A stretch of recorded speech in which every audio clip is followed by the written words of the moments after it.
Hi! This is just kind of a general discussion that I wanted to have because the YouTube panel last year didn't really go over everything I wanted, and I thought this would be a good opportunity to inspire more creators and you guys to like start your own videos or keep going if you've been struggling, answer some questions you might have. Are you okay? That's the XLR cable, Bubblez. Hold on. Now try. Does that work? I don't think it works. I guess to get things started, I wanted to kind of start this off by saying how I got started, because I know there's a lot of just guessing on how do you even start doing YouTube. How many of you run your own YouTube channels already? Basically everybody here. How many have not started but are thinking about it? Okay. So this goes to you guys that have not started anything yet, that are thinking about starting, and maybe if you've started your channel, you need just a little advice to push you and your content forward a little bit. When I got started, technically I got started in 2011. I got started on a HP Pavilion DV7 laptop. Built-in webcam, built-in microphone. My content was garbage. I was not the same person back then. And back then I uploaded 2 videos a day, every single day for about 2 years. And that channel only ever saw 300 subscribers. I did gaming content back then. And I look back at that now and I'm like, that was really, really bad. Like I sunk so much time into that with no payoff for it. And it's easy to look at that and say, I'm not making any progress, I just need to stop, this isn't for me. How many of you have felt that feeling, where you put a lot of work into something and it's just not paying off? Okay, so there's a few hands in the audience. How many of you that just raised your hand have looked back at your content and really looked at it and said, hey, maybe I should change this up because this isn't working? Okay, good show of hands. YouTube is a platform that is very, very fickle. It is very fluid. It changes all the time. I'm sure you've heard of the algorithm, that dreaded word, the algorithm. And I'm here to tell you that's all in your head. The algorithm as it's portrayed online does not exist on YouTube. What matters is whether or not you make good content. Good content is subjective. It doesn't have to be, Mr. Beast. It doesn't have to be Markiplier. It doesn't have to be Jacksepticeye. Whether you make furry convention videos, whether you make gaming content, whether you make vlogs, you can take the steps to improve your content by watching back and saying, would I actually watch somebody else do this? And if your answer is no, what do you need to change? What do you need to do, whether it's in your editing, whether it's in how you present things, whether it's in what you're showing in that video? Those are all important factors in how your videos can be better moving forward. Now, going back to when I started, when I did those 2 videos a day, every day for 2 years, that channel only ever saw 300 subscribers. It was bad. It was a lot of time. It was a lot of time to sink into something that wasn't paying off. It was a hobby. But I really wanted something to work. So what I ended up doing was I looked back and I said, what about this isn't resonating with people? And for me, it was, I wasn't editing my videos. I was recording a game. I was just exporting it real quick from whatever I was recording from. At the time it was Action, because I didn't know OBS existed. And I just uploaded a raw, uncut video. Nobody wants to watch that. Nobody wants to watch a YouTube video that's completely uncut with some goober on the screen just explaining exactly what's happening in the game. That commentary was bad. So what I did was I got Premiere Pro. And I started really practicing with Premiere, and I started learning the editing styles of the people I looked up to. Lixian, for instance, from Markiplier. Amazing editor and somebody I really base my videos off of, as well as a guy named Ty Whitus. I don't know who he edits for anymore. But I took inspiration from those guys and I started working them into my videos and saw an improvement in not only engagement, but watch time in my videos. And I started seeing that gentle incline. It was nothing major. Again, that channel only ever saw 300 subscribers before I deleted it off the face of YouTube because I was so sick of it. But those were the building blocks to get me to where I am today with VR chat videos and the videos I'm doing now. When people see your channel, and whether you have 100 subscribers, 1,000 subscribers, 10,000 subscribers, they see that success. They're not seeing what went into that success. They're not seeing those building blocks.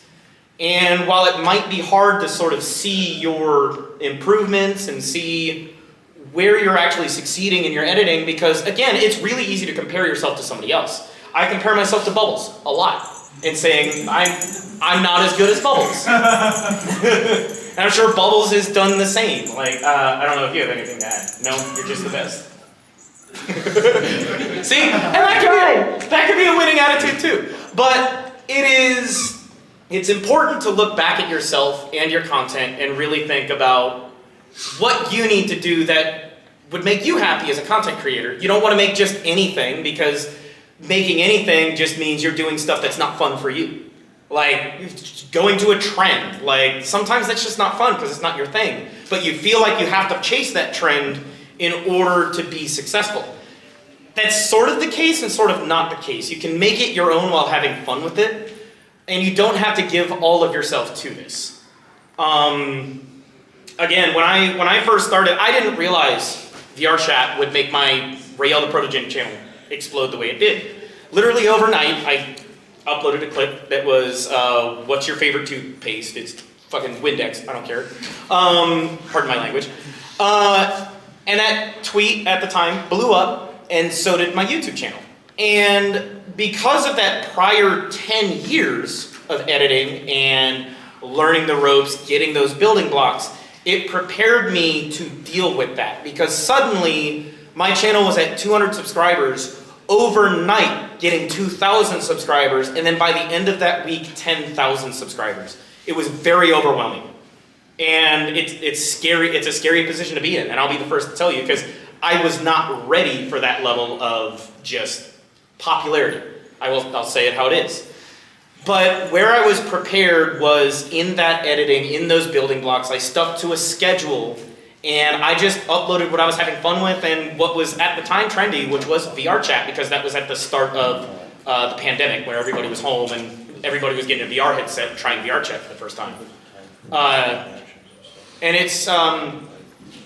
it's interesting to look back at that now and say, and just look at the growth of that channel and see how successful it's become.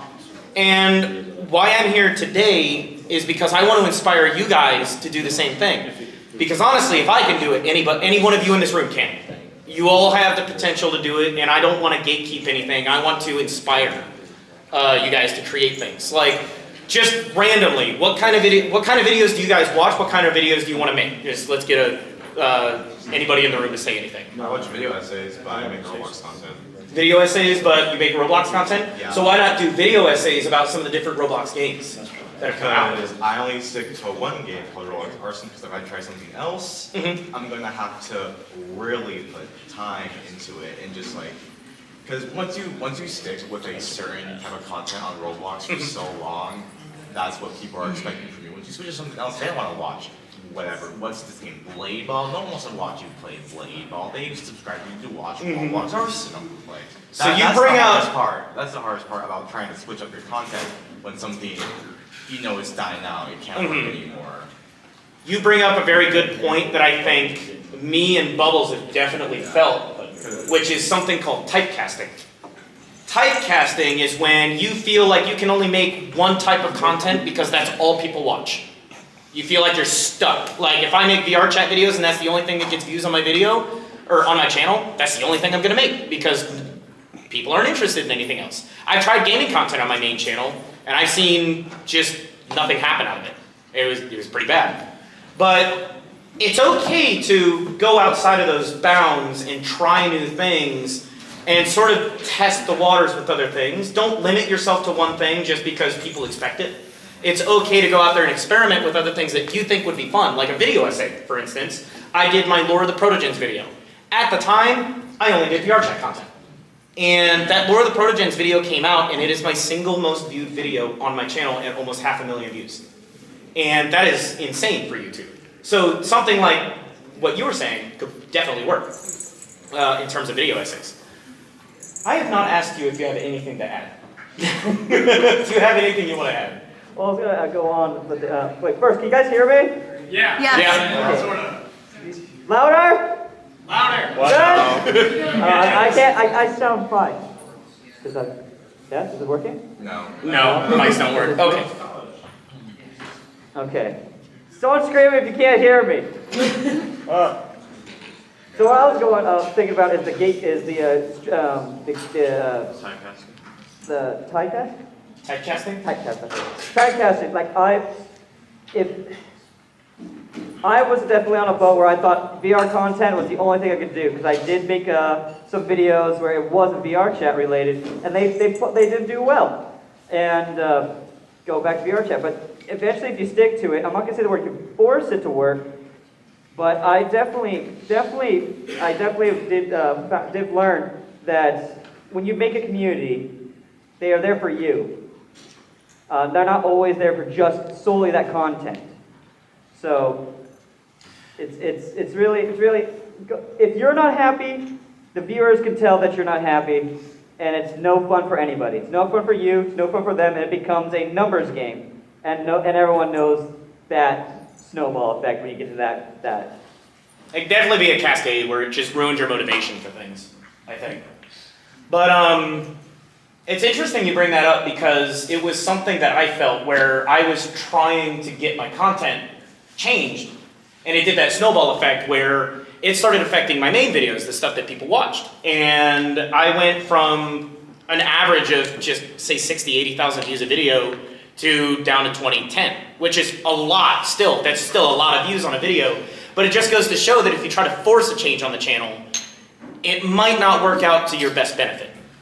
That being said though, you shouldn't be, again, afraid to try change, because your core community that you build up over time, that you've built up to this point that watch you for you, are still going to watch you. And that's something you have to keep in mind. Your people are gonna come and go all the time.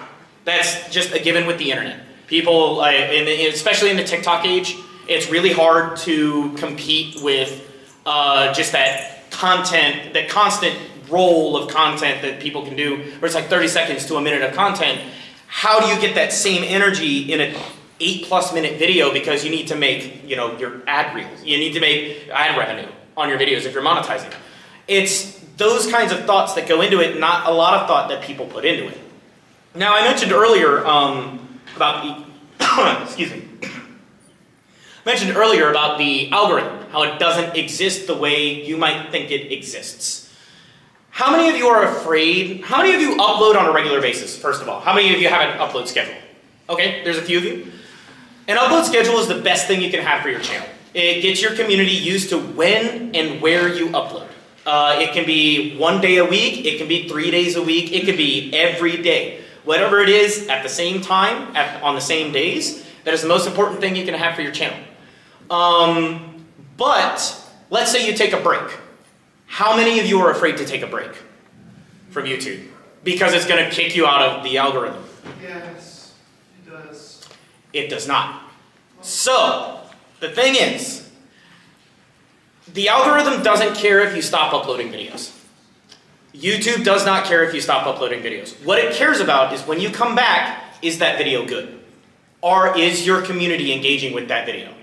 There are times where YouTube will turn off notifications for specific channels. That's only if you go on a break for like months at a time. Like if you're gone for 3, 4, 5 months, of course, you're not gonna get recommended anymore. You gotta build yourself back into that recommended feed. But the algorithm doesn't care. If you upload a video and it's good and your community is engaging with it, you're not gonna get any of those ill effects from the algorithm, quote unquote. Now, where it might get a little confusing is, again, I'll use VR chat as an example because I make VR chat videos. I go, let's say 3 months without uploading a video, and then I upload a very simply edited VR chat video. Even though it's the same thing, since it's not as engaging, people are engaging with it less, therefore the video is being recommended less. Therefore, less views, less watch time, that video doesn't get recommended out to more people in the sidebar. That's where a lot of people get confused with the algorithm. It's not to say your content you make is bad. What it means is maybe what your audience watches has changed over those 3 months. And that's something you have to be very aware of. What is your audience watching? What do you like watching? Because a lot of times what you watch is also what your community watches.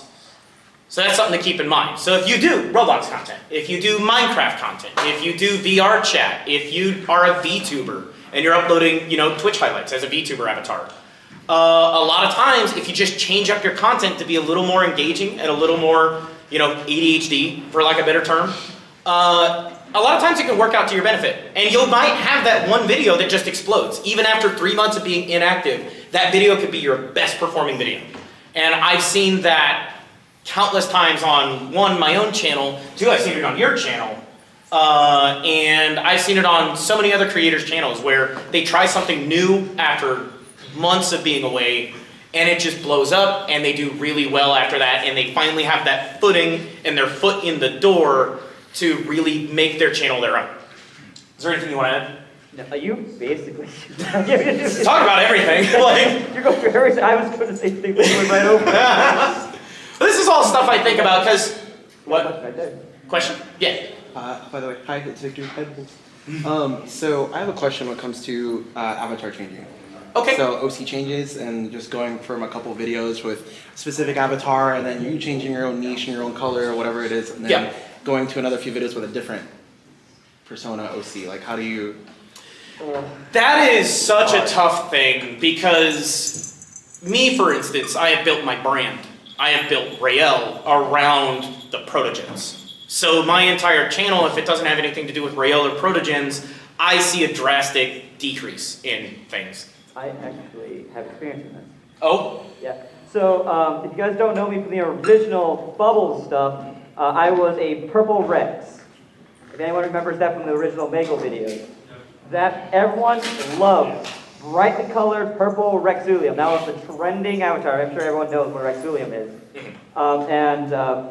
I did switch to a bunny, my brown color theme, and it did drop drastically what people recognized me as, therefore the views. Like my thumbnail was no longer bright purple Rex, therefore less people then recognized that was my video. Now they don't know, algorithm stuff, that whatever, but experience of mine is if you, I'm not gonna say stick, but your identity is your identity. If you constantly keep switching, which I've seen with other creators, I'm not naming names, if you keep switching your identity constantly, it's basically you're building a new community almost every time, unless that core audience knows you're switching. But a lot of the time, I would say what percent, like 5%, 10% of your audience is core. Yeah, something like Very that. little. Very little will watch you. It doesn't matter what you put out, they'll watch it. That's core audience. Very little of that is your channel. So they want you have to stick, I'm not gonna say stick to it, but identity matters a lot. So that's color, style, shape, species, what makes you your identity, that does have a big factor. I guess to add on to that, to give it, does anybody remember when Markiplier and Jacksepticeye used to dye their hair? Yeah. That's a really good example to use in this case, because when they dyed their hair red, there was a lot of pushback from their community. You didn't really see it, but it was there. When they let their hair go back, there was a lot of pushback from their community because they, like for Markiplier, for instance, they missed his red hair. And the same can be said, especially in the furry fandom. If you're building your channel based around an avatar or a particular persona or something like that, a lot of people identify you with that avatar or persona. So when you try to change that, it's met with pushback. Now, where you can kind of, if you want to change up and you want to kind of like have a different look every now and then, a lot of times what you can do is you can introduce it as an extra character. So I have a fox dragon character called Devious that I use in some of my stuff. And he's not very well known, but he's introduced enough where I can do a stream with that avatar and people accept him as me at this point. So you gotta introduce, it's like introducing a new cast member, essentially. You gotta introduce it easily. But I saw a hand up over here. sort of going along that, would picking a trend like for VR chat stuff, like a new avatar that comes out, the new base that's popular, like obviously right now, if people know, the Nova base is huge. Would, even if you keep like a color scheme, like if you kept your color scheme or Bubblez kept their color scheme, but made a avatar based around that, I think that would help people's like Absolutely. interaction because everyone, newer models might engage newer audiences and What- attract more people. What does the community know you as? Is it your color scheme? Is it particularly an avatar? It depends entirely on what do they know you as. Now, like me, I'm Bubblez, Bunny, also brown with the red eye patch. I use a puppy avatar sometimes, and people know that's me because brown, red eye patch. That's what I am. I can go in almost any character, brown, red eye patch, they know it's Bubblez. But there's a limitation to that, of course. But yeah, it's what does your community know you as? Is it color? Is it persona? Is it species? So it's really difficult with that, or if it's just you. Just like imagine if Markiplier just transformed into Jacksepticeye. Jacksepticeye. I mean, that'd be funny as heck, but like people will go up there and go like, what the heck's happening? What's going on? It might still sound like Markiplier, but people are going to be very, very confused or not even click on the video because they don't want to watch Jacksepticeye. They want to watch Markiplier. Yeah. Yeah. So on that point, if you have an image, you have a character, how do you diversify that a little bit with different content? How would you approach that? So this is something I've been experimenting with the last year and a half, I think, trying to get into, because I want to do gaming content. I love video games, I love indie games, I want to support indie developers, and I wanted to showcase my favorite games on my YouTube channel because I think they're worth, showing off. My channel, on the other hand, did not like it.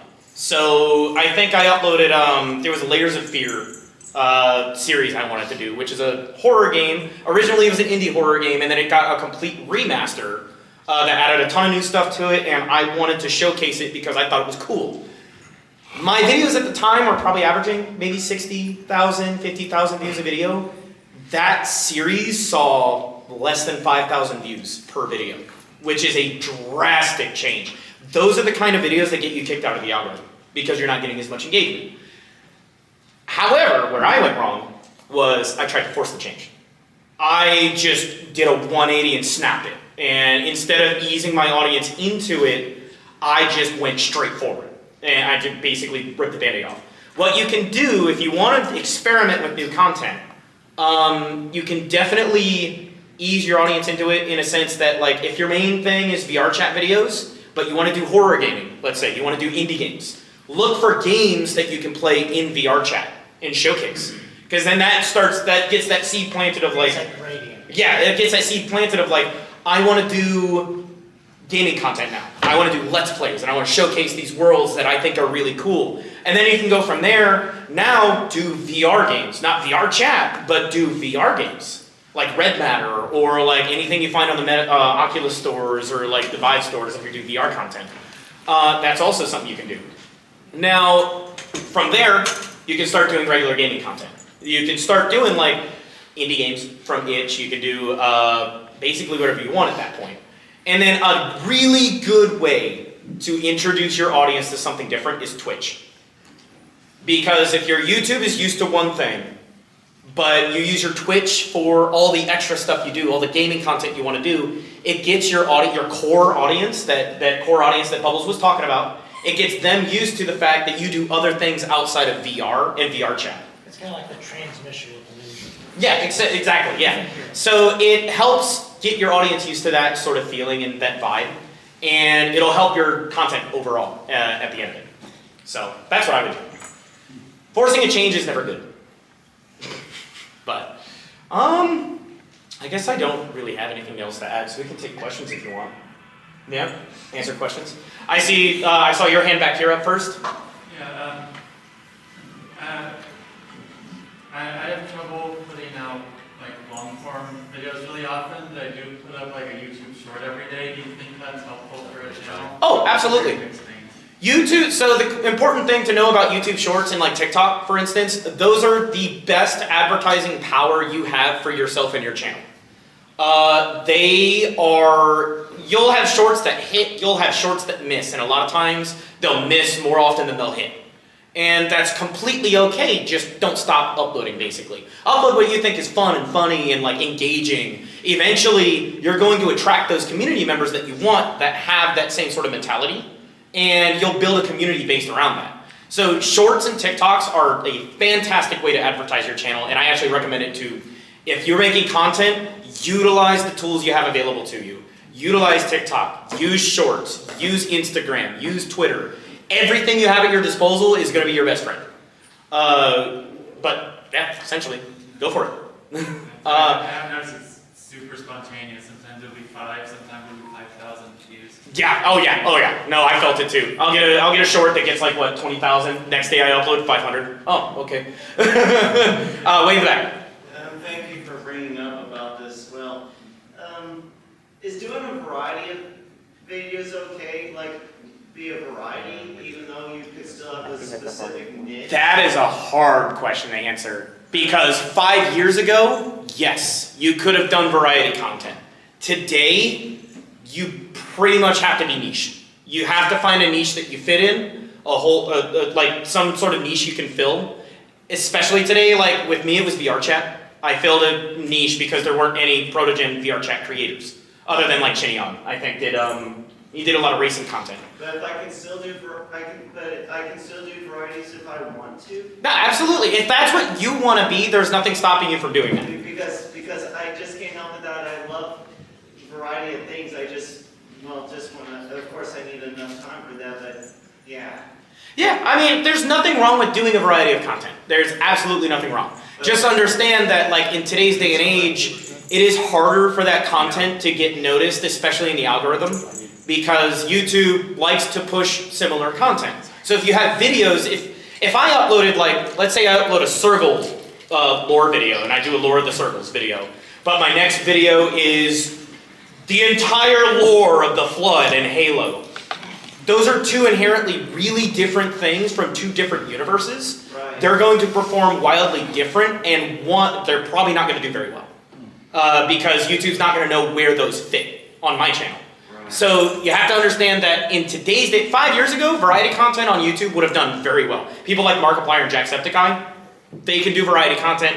One, because at the time it was acceptable. Two, they're big enough now where it doesn't matter what they upload. Well, I wish I could have done that at the time if I wasn't too busy with university stuff. And time is fleeting. You gotta work with what you have now. But yeah, do what you want. Over here on the corner. So what about for content creation when you end up taking a long time, not actually, like you used to stream or you used to do YouTube back in the past, but you had to actually wait a long period or something without actually telling your audience. How about going back into it? How difficult is it for people that used to watch you to try and watch you every day? I have personal experience with this, because I used to be known on the internet as a drummer on Twitch called Real Big Tiny Tim Tim. I completely abandoned that channel and started a brand new one called Raeal the Protogen. And when I started up, it was kind of an asshole thing to do. I didn't tell my old community. Because back then it was just a lot of negative energy. It was a lot of negativity I didn't want to bring into the new part of it. So if you're coming back and you want to keep your name that you had before, ease yourself back into it. Just upload normally like you would normally upload. It's probably going to be slow at first because you basically got to build yourself back up as if it was a new channel and everything like that. But I think over time, your audience will come back. If you had an audience before, it'll come back. And it doesn't hurt to try. What about the content that ends up from that they've watched in the past? Are they going to expect that you basically hold the same content before, or if you were to try something new? If it's returning people, yeah, they're gonna probably expect you to be doing the same thing. But I have not seen many instances where changing yourself up has led to bad results, personally. Like, I went from literally drumming on Twitch, everybody knew me for drumming, and I wasn't even openly furry back then, to I became one of the bigger furry Protogen content creators on the platform. Like, It's all about how you carry yourself, how you carry your content, if you have confidence in your content. Confidence is key. Have confidence in what you make. Because if you have that confidence, your audience will see that. The only other thing I need to ask is, what about when you're trying to find the content after coming back, like for experiments? Do you try to use it on your current channel, or do you work in a different way? If it's something new, I'll tease it with shorts. Is a good way to like tease content, kind of test the waters for what your audience kind of wants to watch or maybe they might be interested in. Another thing is just do it. What's the worst that can happen? A video gets low views, then I won't do it anymore. But just doing it, getting it out there so you can pat yourself on the back and say, hey, I did that. That's what's most important. You gotta push yourself for that. Yes. So back in 2012, I posted a video. It was like one of those slideshows about like Tex versus Master Chief. It was like those slideshows and stuff. I was like, oh, yeah. This is kind of silly. Got over like 200,000 views. Mm-hmm. I was like, this is stupid. Like, yeah. Like the content from back in like 2010 to like now is ridiculous. You know, like vastly you different. can upload slop and get a lot. Oh yeah. Well, that would be, I think, akin to the old school machinimas, or like AMVs, like where you would just time up a slideshow or like a picture sequence to like music, and that did really well back in 2008 when I started watching them. But like, I think nowadays it's kind of come full circle because we went to a point where AMVs were not cool to watch anymore or make, so we've come full circle to now animation memes and like AMVs making a resurgence and short form content really picking up with like animations on TikTok or like YouTube Shorts or animations in general doing really well now. If you're ever into 3D animation or 2D animation, right now is a really good time to be into it because you can upload that as a short and it'll probably do really well. But it is kind of a paradox to look at a video that somebody you spent like a month working on. Let's say it's a video essay, big long video essay you took a month on. And then you see somebody upload Bubblez twerking. Your video got, 1,000 views and Bubblez is sitting over here with 1 million. I've experienced that kind of like in this community that I'm in.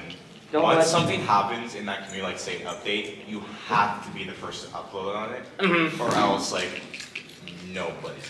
And that's a really good thing to talk about. I'll get you guys' questions here in a second. Being the first at something does not. I also think that even though you're the first at something, at least make it in your own way, out of the box, unique. Yes. I would say also not being the first at something is not the worst thing in the world either. Because a lot of what can happen is, let's say, for instance, who's heard of Helldivers 2? New game that come out. Okay, everybody in the room basically. You could have been the first to play that game, right? Right. And it could have been like you get 20 views on your stream. You could get like 200 views on that video. It doesn't seem like it did very well, but then somebody like Smitty plays it, who has millions of subscribers. You can sometimes see that your video, because he played it, your video will skyrocket. I've seen that happen before. It can help to be the first at something, but it can also help to be the second at something. You don't have to be first out of the game. I know what's their name?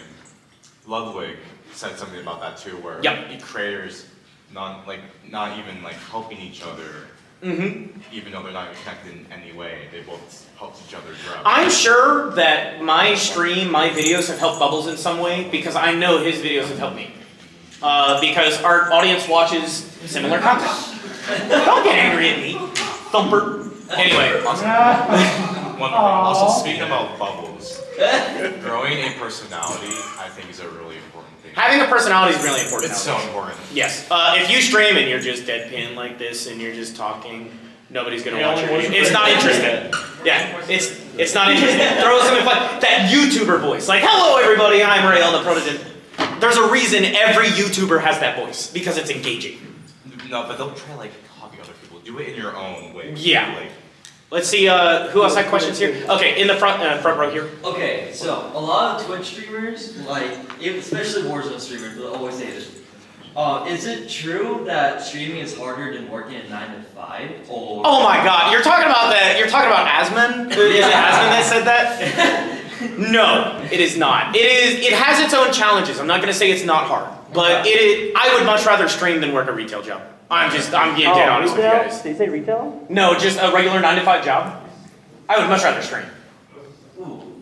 Yeah. Another thing that I do like to add is that if you're going to try to make a success, you have to get lucky by using the right tags and stuff. Not only do you have to use the right tags, but you also have to get the right audience, interact with people. You don't have to interact with everybody in chat. But not only that, but if a big YouTuber or Twitch streamer sees you stream and they rate you, that is one of the biggest opportunities because it's like once that big person that has more subscribers, more viewers than you, rates you or gives you a shout out, then there you go, you have an opportunity. Yep. You have that one and long opportunity to keep it running as long as you can, but the moment you do one screw up, it's over. Yep. I'm glad you brought that up, actually. That's something I would like to talk about. Luck. Luck has a lot to do with today's content. Like I said, I got lucky. I probably wouldn't be here if I didn't make that stupid Windex joke.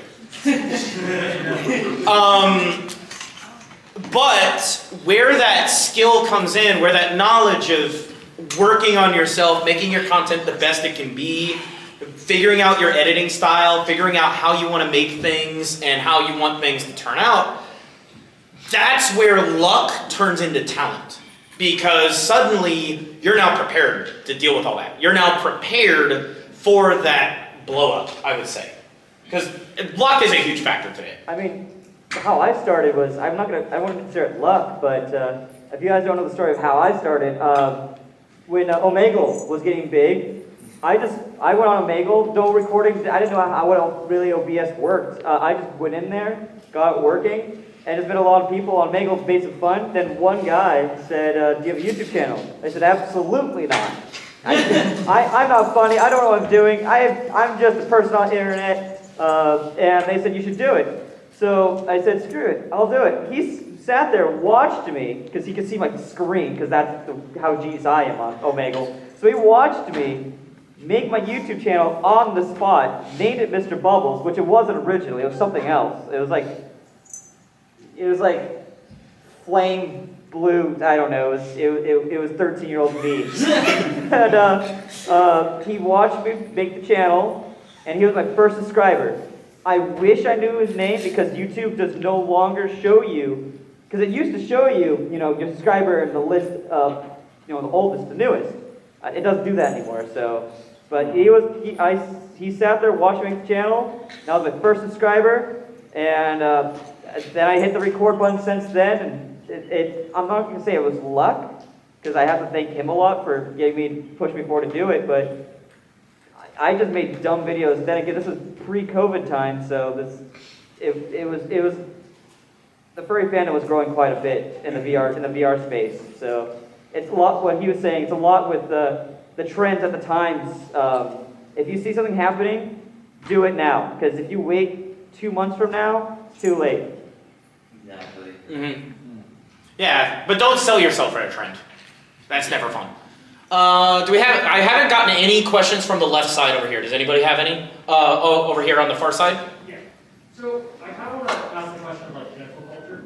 And I know hate comments and stuff will come around every here and there. Sometimes you have tough skin for that. But I've also seen smaller communities, smaller creators, where a tweet that someone can make that's just negative or maybe untrue, sometimes that tweet actually ends up gaining traction. And you have parts of your community that maybe start questioning you or they start addressing whatever that negative comment was in some comment section. Do you believe it's best to engage with that kind of cancel culture and maybe make an address video? Or do you kind of let it go because it's just untrue and you don't want to engage with that drama? Usually I would say it's untrue, so I'm not going to engage with it. Because there have been plenty of times where I've been... There was this thing with Roblox, I'm not going to explain exactly what it was because this isn't really the right place for it, but there was somebody who was impersonating me on Roblox, and in their profile description had some very unsavory things that I liked, quote unquote. And that actually got a lot of people on me about, and they thought it was real. They thought it was me. They thought it was true. And it got to the point where I had to file a DMCA claim through Roblox, which is freaking difficult to do, by the way. And I had to engage with it because it was defamatory, it was gaining traction, and it was becoming a problem. Normally, when it comes to hate comments, when it comes to cancel culture, I don't engage with the hate or those kind of comments unless it's out of touch. It's just so far out there, I have to talk about it. There have been a few instances of that, but other than that, I haven't really had to deal with engaging in it a lot. What about you? Sometimes you've got to, because otherwise, how are we going to stop it? Yeah. What about you? With You been canceled before? Oh, I'm completely different. I completely engage with that. I have fun with it. Fun with the cancel. I have fun with the cancellation.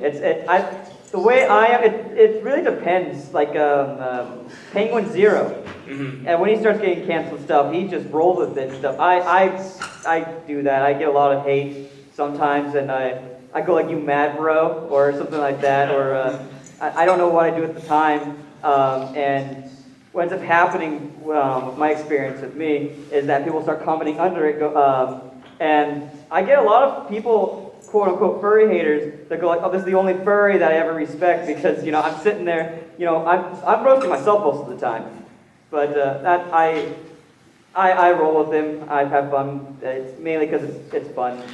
I guess an important point to make on the whole cancel culture thing is you can't be canceled if you know it's false. If you have the receipts to show that you are who you say you are and you're telling the truth about things, you can't be canceled if you know it's false. So just have that, I guess an alibi, but it's a little far out there to say that. With that said, I know when I'm doing that, I know I've done nothing wrong. Yeah, exactly. I've done nothing wrong. Perfect example would be the quite allegations. That whole situation. Allegations, yeah, it's so hard to fight all of them. You just gotta you gotta pick and choose. It's on a person-to-person basis. I was talking about like the quite ones. Yeah. Yeah, that's perfect textbook example. Yeah, just quiet one. On the left over here. So something I know probably hasn't been discussed and maybe you want to bring up is how do you deal with imposter syndrome? I am so glad you asked. I was hoping somebody would ask this question. So, just by a show of hands, how many of you in this room are an artist? How many of you draw? Okay, there's a lot of you in here that draw. How many of you have looked at somebody else's art and said, "Why do I keep doing this? I'm not as good as them"? Same amount of hands. Why? Why do you feel that way? Because when we look at our work, we only see the faults because we're our own worst critic. But when we look at other people's work, we see the good things. So, I'm going to take off my YouTuber hat and I'm going to put on my psychology hat for a second. The reason you feel... This is my psychology bunny.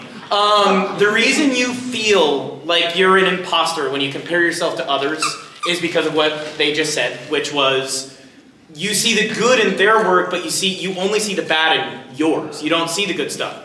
But why do you feel like an imposter if you are the only you there is? There is only one you on the internet. You are not an imposter. You are making your own content your own way, your own art. And that is very important to keep in mind with how you approach the way you make content. Because it's really easy for me to look at Bubblez and say he's a dumb bunny. Sorry. But rather than feel like an imposter around him, I can look at his content and be inspired by it. Because it helps me figure out, this is fun. This is fun to do.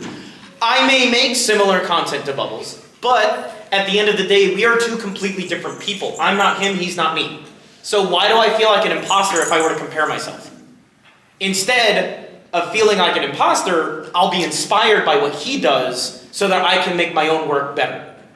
And that's, I think, really important to keep in mind is imposter syndrome, everybody gets it. I've gotten it, it's really easy to get it because it's really easy to compare yourself and ask, you know, me recently, I have asked, why does my channel, why is it as successful as it is? I don't deserve this. Why don't I deserve it?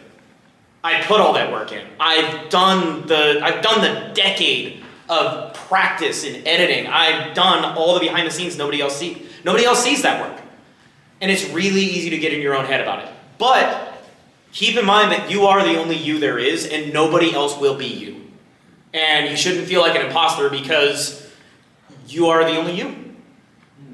Psychology hat off. Well, it's okay to be inspired and influenced by everybody else. Yeah, absolutely. Just like there's so many rock bands and artists that are inspired by others. Mm-hmm.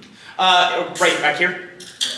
Can you speak a little, this is something I think people get wrong quite a bit with content. Can you speak a bit on the importance of thumbnails and hook in the beginning of the video? The importance of thumbnails in the first minute of video. Oh, that's like 90%. Number one. It's It is the number one thing you need to worry about. Yeah, no. Nowadays, so again, bringing the 5 years ago thing, 5 years ago, your description and your tags were king on YouTube. They were the metadata that the algorithm pushed. Nowadays, everybody's got TikTok brain, is what I'm gonna call it. If it doesn't catch their attention in the first 30 seconds, you are going to lose them. So the most important thing for you is, first of all, everybody judges a book by its cover, so have an attractive thumbnail. Have a thumbnail that's really grabbing, that's eye-catching, that drags your eye to it. How you can do it? Red arrows, anime speed lines, freaking overexpose the hell out of it, or like oversaturate the colors, because that's gonna help it pop against the background, and it's gonna make it so that your video is gonna stand out amongst a sea of other videos. Even horror games. Even horror games. If it's dark, it doesn't do well. It doesn't do well. Markiplier can get away with it because he's Markiplier. But for somebody like you and me, we have to play YouTube's game or else we aren't going to get as far. No. And the thumbnail is the first thing people see, and that first 30 seconds of video is the most crucial part of the video. Do what Markiplier does, speaking of, where it's like, put the highlight of the video in the first 30 seconds, then cut to the beginning of the video. That keeps people's attention for that first 30 seconds, and 98% of the time, the people that make it past that 30 seconds are going to watch a majority of the video. Now, would you agree with the whole, if you, let's say you did, most of your content comes from Twitch, and you want to promote, you've done this on Twitch.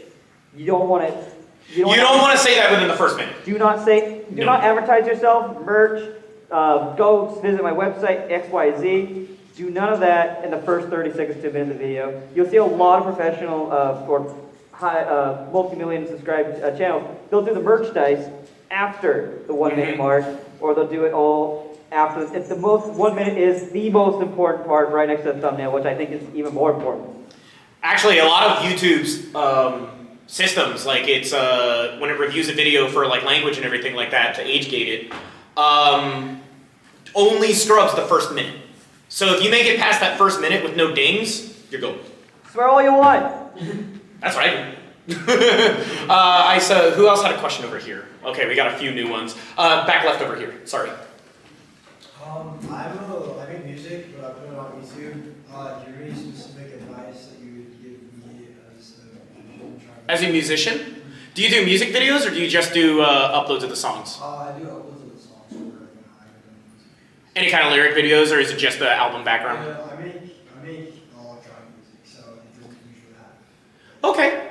I would say YouTube's a good place to hold it. It's a good place to, I wouldn't say it's the best place to advertise your music. Maybe in shorts, maybe TikTok can help with that too. Music, if you want people to watch and engage with your music on YouTube, do an audio react sort of video. Like do something with, get After Effects, learn After Effects a little bit, learn how to do the audio react and stuff.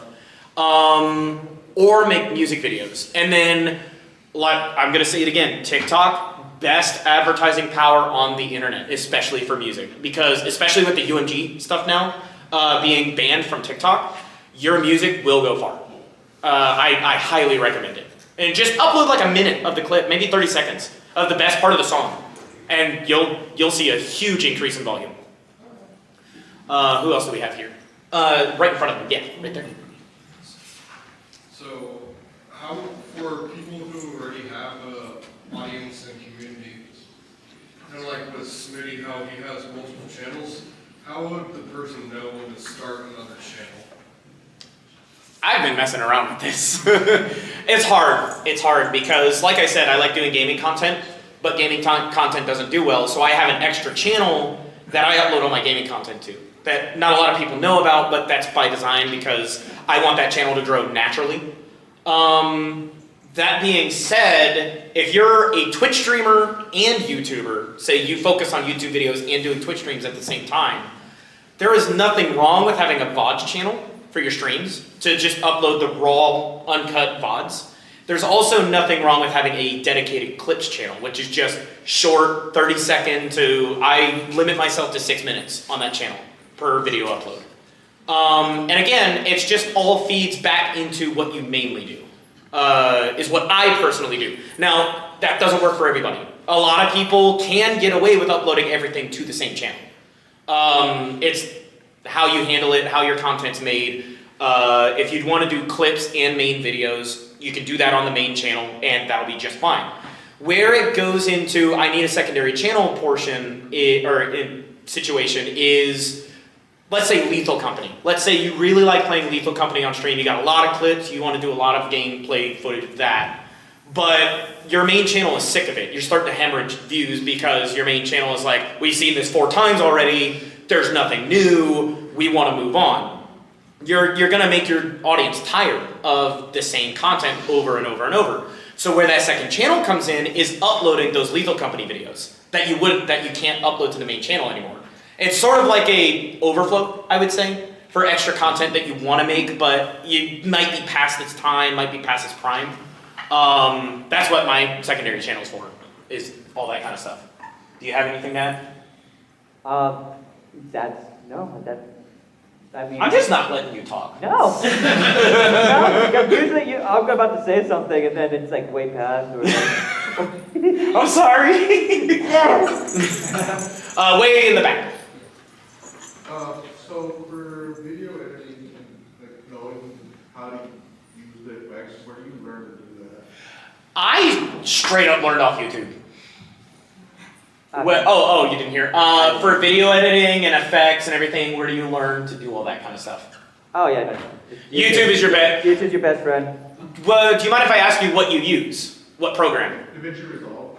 Yeah, DaVinci's got a ton of free like tutorials online on YouTube, especially. In fact, if anybody in here does not have an editing software that they're using currently, DaVinci Resolve, I cannot recommend it enough. It is fantastic as an editing software, and it's open source and free, which is the best part. And you don't need Premiere for it. I do recommend Premiere just because it is industry standard and it's what I've used for the last 10 years. But if you don't have the $20 a month to spend on the subscription for it, DaVinci Resolve is the second that I would recommend. Yeah, over on the end here. The only thing that I gotta ask is, what about the end videos, like the content they always, YouTube normally for nowadays makes you have listed at the end. Oh, you mean like end cards and like? Yeah. Those are optional. Those are optional. You don't even have to have those. Lately it's been forcing me. Every single time I've had to upload on YouTube, it keeps forcing me to do it. You should be able to skip past it, but a lot of times what can help is, what I personally do is I have 2 of those cards at the end of my videos. One is the latest upload and the other is best for viewer. And what I've noticed is there's a huge click-through rate when it comes to the end of a video. If somebody watches the video all the way through to see that part of the video, there's usually a click-through. They'll see something that might interest them on that end card, or on the sidebar, even. And what about, I understand having one or the other, but what about unlisted? Is that even a smart idea to do? To leave a video unlisted? No, to, for the end content when it chooses between your favorites or the next one, choosing one that's considered unlisted. I don't see anything wrong with that, but I also don't see why you would unlist the video. Unless it's for a series like Markiplier did A Date with Markiplier, which was a find your own adventure thing. And all those videos were unlisted. So that's where it could make sense. But other than that, I don't see why you would really need to link to an unlisted, unless it's something particular to that video that you want to like, it's extra context or something like that. You could do that. That would work. It wouldn't hurt. 1 second. In the cap over here. It seems like content creators that are real high energy do better. What are some mental tricks for getting yourself hyped up, getting your energy up, and keeping it up? Standing, it would help. Yeah, standing does help. Bubblez eats donuts. Apparently. A lot of that energy comes from the confidence you have in yourself. I don't think it's necessarily the energy you put into it. I think it's the confidence you exude. Like, if you're confident in yourself and the stuff you make, and like, if you're confident in how you approach things, people catch on to that really quick. People can tell when you're not into something and you're not confident about something. It's that confidence that sort of draws people in. So if you go into a video saying, I know what I'm talking about, I know what I'm doing, you'll naturally just get that sort of higher energy, that higher kind of thing you're looking for in your videos. And I think that's really important to have, especially, you gotta be confident in yourself. Because like I said, there's only one you. Be confident in yourself. Enjoy yourself as a content creator. Yes? So something like, when do you know a good time, and what do you know is if a brand deal comes to you, like you have someone come for a brand deal, when you have like a selection that you say, I will do these brands, but try to stay with these ones. When you know, like when they offer you a price for doing that brand, where do you have a line for that? Well, I'm glad you asked because today's panel is sponsored by Ray. No, I'm kidding.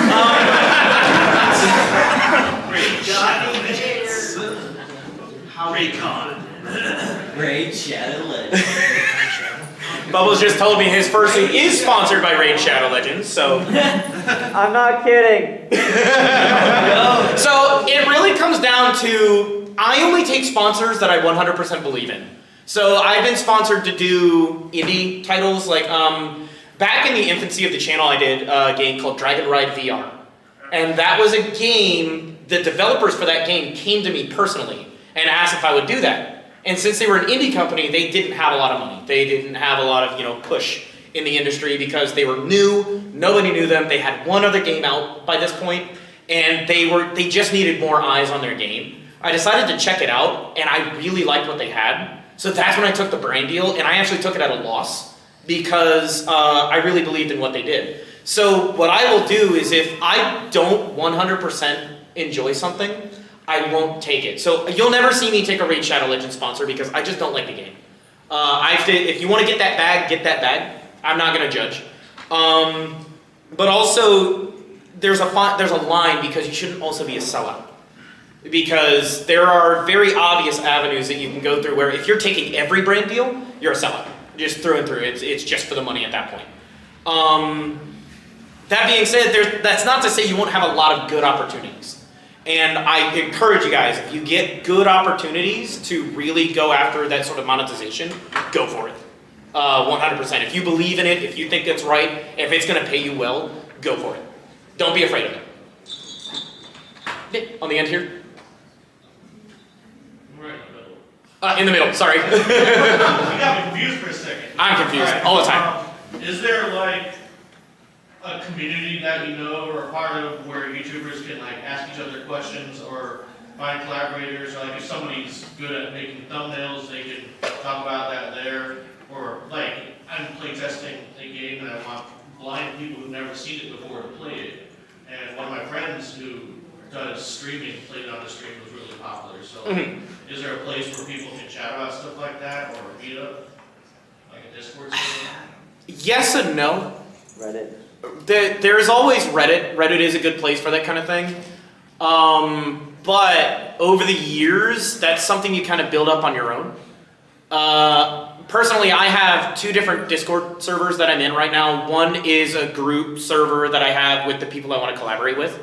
And that might be, games and art, thumbnails, any kind of channel art I might need. Another server I have is to keep an eye on like indie games, games coming out, or accessibility things and stuff like that. And I just post the links to those games in there. There's not that I'm aware of. I don't think there's really a dedicated community. So it's something it's just something you kind of have to build up yourself, and you get it by making connections too. So the more people you get to know, the more you can kind of reach out to them. Like I can go to Bubblez and I can be like, hey, do you know anybody that might be able to do like this specific thing for a chat bot I'm trying to make? And he would be able to point me into the direction of Wraith, who is the person that helps us both with that chat bot. So it's more about making connections than it is finding a particular community in that sort of sense. But yeah, right in the middle here. It's kind of on the technical side. Have you noticed that if you download any of your Twitch streams or highlights, that the audio just is shit? I'm sorry, pardon me. Afterwards, like it just gets super compressed. I don't know if it's just a me thing or not. Not that I'm too aware of. I haven't had an issue downloading VODs directly from Twitch. The audio going weird. Unless it's copyrighted. Unless it's copyrighted, it just gets cut out entirely. I guess they made a copyright deal. Twitch is, when they copyright you, they just mute it. They're actually trying to protect you. Mm-hmm. So the last thing they need is to get sued and then for you to get sued. So it's no one wins. So they're protecting you by muting those VODs. I think on the software side of things, double check your OBS settings. Because it might be how it's uploading to Twitch to begin with. So double check that. Way in the back. So I need to go a little bit, but I was wondering, how do videos that comment on a video you previously made, because that one doesn't talk about what's going on in the video, how do videos like that perform? You're talking about a video that follows another video, talks about that previous video? Yes, like it's a talking piece on that video. Sort of like a series kind of thing, or is it just a commentary thing? It's a commentary, like giving the dialogue of what's going on in the video, because in that video there is no speaking. Okay, I would say if you're trying to give extra context to it, that's never a bad thing. If it's something you think needs to be verified and like it needs to have extra context to it, that's always good for extra content. No, it's always good to sort of explain your thought process on things. That's why a lot of people like watching me. For instance, I've been told countless times that people they like how I explain things, they like how I make things easy to digest. And I have like members on my YouTube channel get behind the scenes videos where I do go back and I explain some things about particular videos, or like why I made a specific joke, or if like the Raeal the Protogen's video, for instance, I could go back and I can make an entire new series about that, just talking about that one video, and it would probably do just as well. So I don't think there's anything wrong with that. If it's something you want to do, and if it's something you like doing, go for it. I asked because the videos I started by design, I don't speak during them. Mm-hmm. So thinking maybe I can make a separate response on talking about what I think in the video. Yeah, that absolutely. Actually, that reminds me of a YouTube channel that I watch. Has anybody ever seen those videos of like the guys that refinish like tools? Like they'll take rust off of tools and they'll just like refurbish them entirely. That guy, the guy that I'm thinking of, Hand Tool Rescue is his name. He uploads a video with no commentary whatsoever. But his members get videos with commentary. It's the same exact video, but with commentary over top explaining why he's doing things. So that's definitely something you could do. So it does work. Yeah, right in front. How do you feel with somebody that's on VR chat all the time versus what they actually look like in real life? I always notice that that's always like a, how do I say, confliction. Some people are comfortable with it versus some people that's not okay with it. You're talking about like meeting somebody that you've only known in VR chat for the no, first like time? doing like a, like if they do like a, what do they call it? Face reveal? Face reveal, yeah. That's up to them. I've done plenty of them. I've done like 3 face reveals at this point. How did you feel when you first did it? It's definitely, for me, it was more the comments about my face. Like everybody has said I've looked like Gordon Freeman. And I'm like, I need to cosplay as Gordon Freeman now. You just look like Robert Downey Jr. That's what I But it's a tricky thing. If you don't think it's for you, don't do it. But for me personally, I wanted to get my face out there because I am not just my avatar. I'm not just Raeal. I am a person behind the avatar who has this character that people gravitate towards. And that's what I wanted to showcase with myself. So I think for something like that, you'd have to have a reason behind it. You have to be 100% behind it too. Because it reminds me of like the gorillas, because nobody really knows what. Yeah, like, exactly. That's like when I first did like VR chat, and then I started watching a bit of content stuff like that, and you don't really know what they look like. Oh man, this is like the gorillas. You know, you don't. Yeah. You don't know who made them. I guess a good comparison to make is when it's been a hot topic on furry Twitter lately, where it's been ruining the magic, where a suitor takes off the head and just in public. It's similar to that. I don't inherently see anything wrong with it. If that's something you want to do, go for it.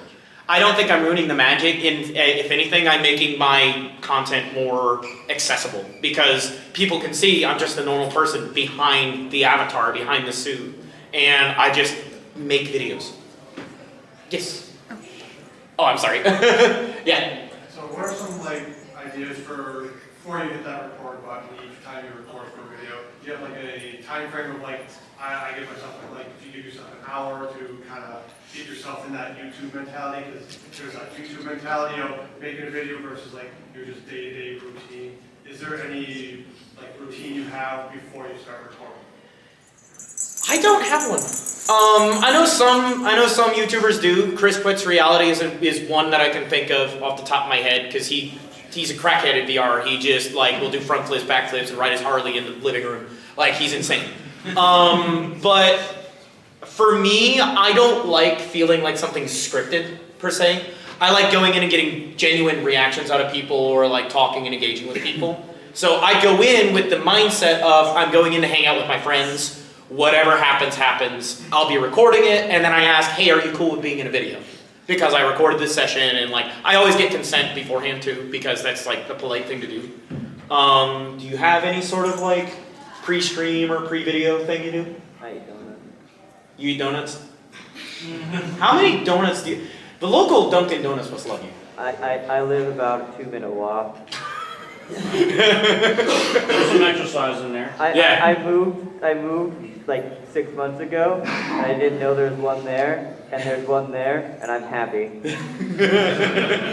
Donuts make me happy. What I used to do, and this is stupid, I don't recommend it, don't do this, but when I was doing drumming on Twitch, my pre-stream ritual was down an entire cup of G Fuel. I would down an entire cup of G Fuel, drum for 3 hours, and drink no water. And I would get done and down another cup of G Fuel. Don't do that. Do not recommend. What was your favorite flavor? Sour blue chug rub. Nah, that's a good flavor. 20 minutes.